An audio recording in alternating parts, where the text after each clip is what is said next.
জঘন্যতম হত্যাকাণ্ড এবং বাংলাদেশের একজন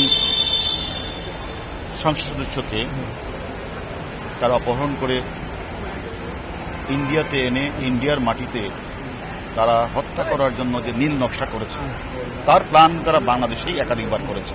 এই কারণে আমি মনে করি এটা অত্যন্ত গুরুত্ব সহকারে কলকাতা পুলিশ যেমন কাজ করছে, আমাদের বাংলাদেশ পুলিশ কাজ করছে, যার প্রেক্ষিতে আমাদের ক্রিমিনাল প্রসিডিউর অনুযায়ী যেহেতু হত্যার শুরুটা বাংলাদেশ, শেষটা হলো কলকাতা, এই জন্য আমরা মনে করেছি যে তদন্তকারী কর্মকর্তা হিসাবে আমাদের দুই দেশের ওনারা আমাদের বাংলাদেশে গিয়েছেন, আমরাও এখানে এসেছি।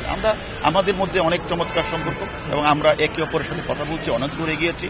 আশা করি অতি স্বল্প সময়ের মধ্যে ওনারা যেভাবে কাজ করছেন আমরাও এসেছি, আমরাও কোনোভাবে সহযোগিতা করতে পারি কিনা আমরা মনে করি এটা দ্রুত সম্ভব। পুরো লাশটা না পেলেও তার অংশবিশেষ আমরা আশা করি উদ্ধার করতে পারব।